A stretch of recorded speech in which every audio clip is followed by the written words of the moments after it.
Welcome back to the morning show here on Arise News. Last Tuesday, May 1st, the Nigerian Labour Congress NLC reiterated its demand for a 66,500 naira national minimum wage from the current 18,000 naira, while reminding the government of the September deadline for its implementation.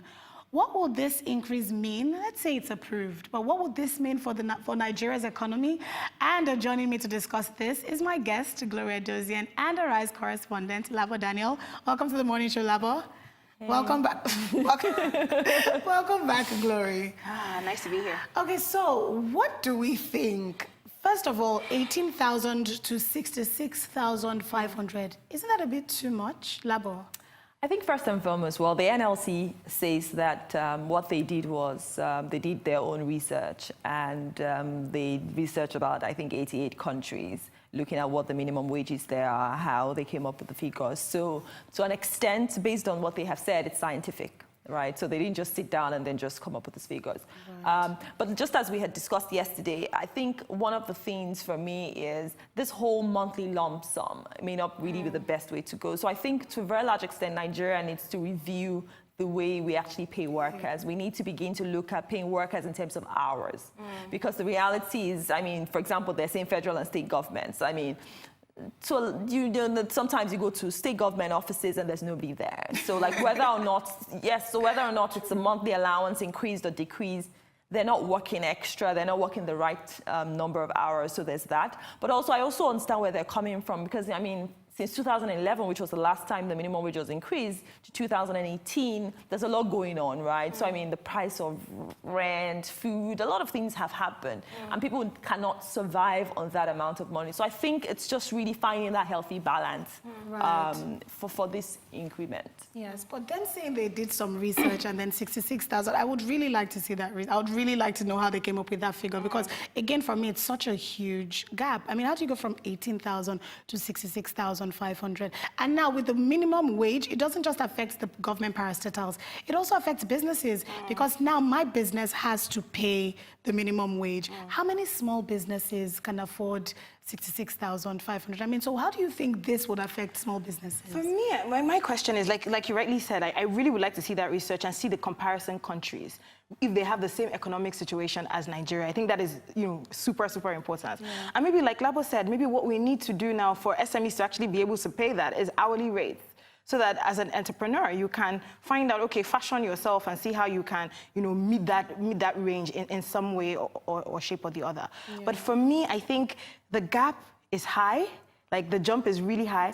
But as well, when we look at the standard of living in Nigeria, really, was the previous minimum wage, was it sustainable? Was it actionable? Were people able to survive on those salaries? So there's so many macroeconomic things that we have to look into. Yeah, Labo. Yeah, I mean, I totally agree with her. And looking at the fact that, I mean, we all know what SMEs do for the economy. The Vice President talks about SMEs over and over again, most especially startups and small businesses. They employ over 70% of the population. So where are they going to find the money? Exactly. Let's even find out if the CEOs are earning 65. If the owners of the startup, are they earning that amount of money? You know what I mean? Okay, so how do we prevent now? Because we know the NLC is notorious for actually doing protests and then telling people to not go to work. But how do we prevent this from happening? Because I don't see the government approving this, to be honest. But what would be like a good middle ground? What would be the kind of discussion the government should be having with the NLC? I know that the government set up a committee, and then even the September, they're kind of having conversations. So they actually are having conversations. But the question again is, there's about 22 states that have not paid salaries. So even at the 18,000 naira, they have not even paid the salaries of the current minimum wage. And when you say, for example, I think it's also that ripple effect. Because on the one hand, we're talking about minimum wage 6665.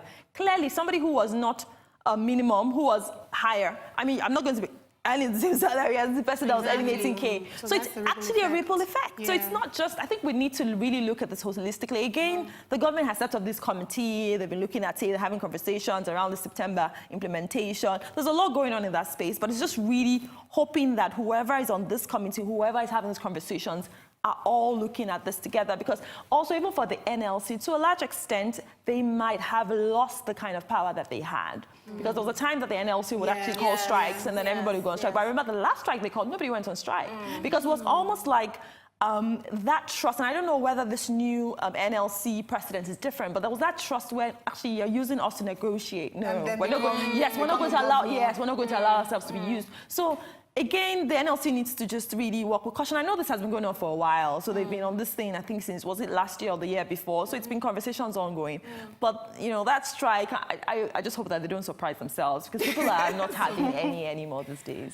Gloria, do you see a strike taking place? Do you see people actually listening to the NLC this I actually time? don't, because for me, even if they, I mean, I would still go, I mean, I own my own business, I would still go to work. Like she said, I also agree that, you know, there's been a lot of love lost, in a way, between the people that the NLC represents and the NLC itself. So I don't see it having as much impact as it used to before. Yeah. But I don't know, my question though is, you know, what is the NLC doing in terms of even talking to the people it's representing? How is that going to make sure that really it's our interest that they are taking forward? Yeah. And then these 22 states that you said, like, who is talking for the workers in those states? Exactly. No, but it's when you say who's talking for the workers, in terms of what? In terms of them getting paid. Yeah, I mean, they're having conversations. For example, I mean, in states like Ekiti, I understand that there was nobody even came out for the rally at all. So, like, people, it's still that conversation. The president said in his speech, the May Day speech, I think he, through the vice president, he said he had given states about how much in billions to pay their workers. But there's again that friction where you give them money to pay their workers, they're using the money for something else.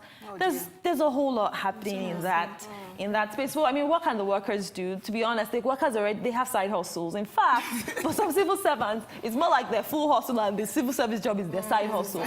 And you know, and these are the kind of things where you can't even blame people, because they have rents to pay, they have school fees to pay. I mean, you need. Yeah, exactly. So there's a whole lot happening there. But again, it's still that whole, we can't pay the 18K. How do you expect 66,500 naira to be feasible? However, when you see how they're also spending money, you're like, you know what, actually, you guys have this money. We just need to find a way to realign the money. So there's also that, it's really a whole, I mean, it's like this cobweb. There's a whole lot in that space. Because when you're like, is it a good time? But you're like, actually, they have money. They should be distributed. We talked about this last week. I just remembered now how the governor of Imo State gave Big Brother finalists 2 million naira each. You know, like, so that's really another priorities. It's almost like priority. And when we talked about, like, oh, was it from his personal account or was it like state funded? And we don't know. But I'm thinking now, with this kind of thing, the inflation that the Nigerian economy would experience would be immense. Because I, as a consumer goods seller, once I know that your salary has been increased, yours has been increased,